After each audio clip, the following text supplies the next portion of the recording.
years. We lived together for 3 of them and I thought he was the one. But then I found out that he was cheating on me, so I broke it off and moved out. 4 weeks after moving out, I started to get served with court papers. Apparently, while we were dating and living together, he stole my ID and social security number. I was shocked to find out that he had taken out thousands of dollars of debt in my name. He took out cash loans, opened and maxed out credit cards, leased vehicles, and even started a business. I had no clue until I was served with papers for non-payment. Since he would normally get the mail, he hid any paper correspondence and kept me in the dark. Any calls claiming I owed money, I chalked up as spam. By using my ID, social security number, and falsifying pay stubs in my name, he was able to put me over $500,000 in debt. You know that feeling when your world is crashing down faster than you can rebuild it? That's exactly how I felt. I had no other choice but to file for bankruptcy. I even had a detective from the DA's office in my county contact me, threatening me with committing fraud. I worked with them to give them as much information as I had, which cost me a couple $1,000s in criminal lawyer fees. I filed police reports for identity theft, but he was never arrested. And things just kept getting worse. Before I knew about all the identity theft, a few days after I moved out, I confronted him about a cable bill that I knew was still in my name. I asked him to switch it to his name since I wasn't living there anymore. This is when he told me it wouldn't take much for me to hire someone to find you, bind your hands and feet, beat you senseless, and leave you in a ditch to rot. I couldn't believe he was threatening me and I was terrified.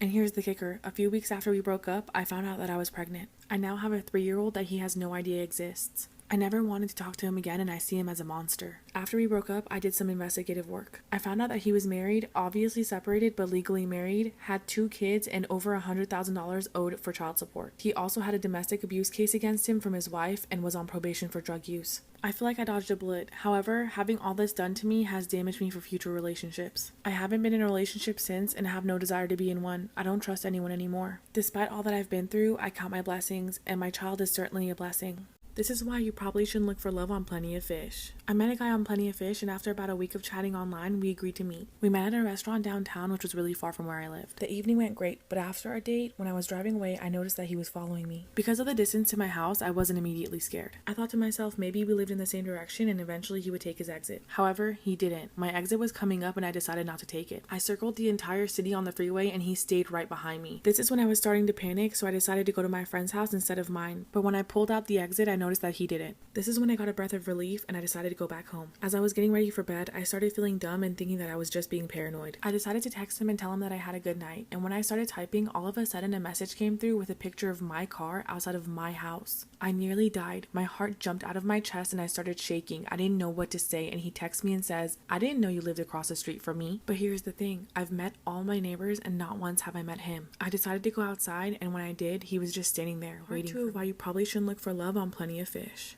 When I opened the door, he asked if he could come in and hang out. I told him that I was exhausted and I'd rather just crash out. The next morning, when I woke up to go to work, my windshield had been smashed, my car was keyed, and my back 2 tires were slashed. As I was looking at the damage to my car, the guy comes out of his car with 2 coffees and says, "Oh, I thought I'd surprise you with a morning coffee." He also offered to give me a ride to work, but something in my gut told me not to get in his car. I told him I wasn't going to work and I called the police to report the damage to my vehicle. He hung out the whole time, but when the police got there, he started acting really suspicious. He walked over to his car and was hiding on the side of it. After the report was made, the police were leaving when I heard their siren and lights go off. I heard a cop yell at him to freeze, put his hands in the air, and get down on his knees. I look and the cops got his gun drawn at this guy. After arresting him, they told me that he was wanted for stalking, breach of probation, assault with a deadly weapon, and aggravated sexual assault. I couldn't believe what I was hearing. I was terrified. It took me a couple of days to get over the hypothetical situations that could have happened. For a split second, I thought that was the end of it, but I was wrong. Part 3 of why you probably shouldn't look for love on Plenty of Fish. About a week later, I was on my way out the door to go to work, and guess who was sitting in my driveway? I live in Canada, so essentially you're released on conditions until you go to jail. My heart was beating out of my chest, but I told him that I was late for work and that I'd call him when I was off. I never went to work that day. Instead, I went and found a new apartment in a new area of the city.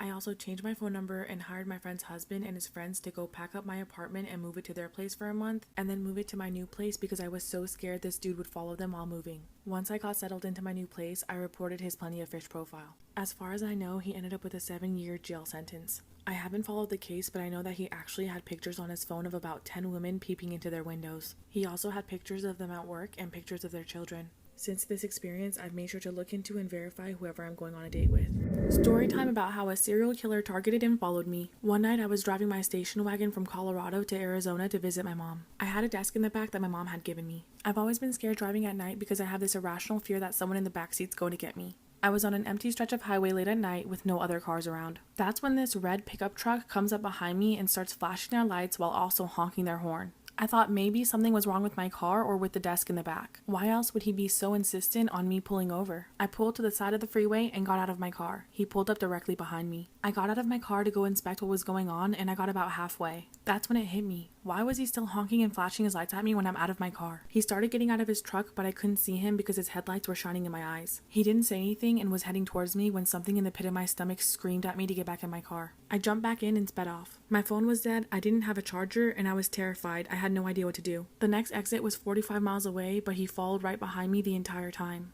Part 2 of how a serial killer targeted and followed me. I took the first exit to go to a crowded grocery store with a laundromat next to it. There was an ambulance parked at the laundromat with its lights flashing. I figured if there was an ambulance, then eventually a police officer would show up. The man had followed me and parked in the grocery store parking lot. He stayed there intently watching me the whole time. I was so scared I didn't even want to get out of my car. I felt like an idiot if I would have to tell someone what was happening. We waited there an hour until he finally seemed to give up and leave. I was so relieved, but I waited a while longer and then continued my drive. I was paranoid and watchful the entire time for red trucks. Fast forward about 5 to 6 years and I'm watching Unsolved Mysteries or some similar type of crime show with my partner, and what story pops up? One about a man on the exact stretch of highway with a red pickup truck who used those exact tactics to get a few women to pull over and murdered them all. I'm so glad something in my gut told me to keep driving that night.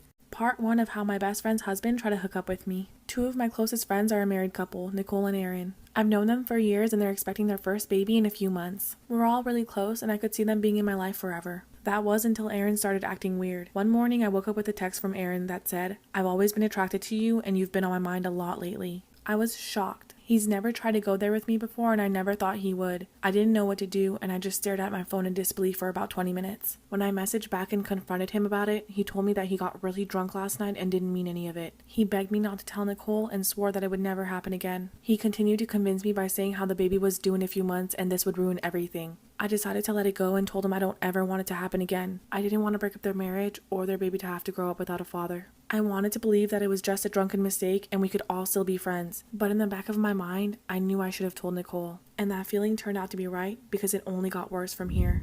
Part 2 of how my best friend's husband tried to hook up with me. A few weeks after the drunken text incident, I received a Snapchat from Aaron one night. I opened it and it was the one thing that girls never want to get. The infamous unsolicited D-pic. I could not believe that this guy really sent me something like this after begging me not to tell his wife about the previous flirty text message. Before even replying, I had already made up my mind and I was going to tell Nicole. After I told him I was going to tell Nicole, he tried to convince me that he sent the picture by mistake. I replayed the snap and screenshotted it for evidence to show Nicole. Before I could reply again, he messaged me back and said, "Replaying a screenshot, huh? You must have really liked what you saw."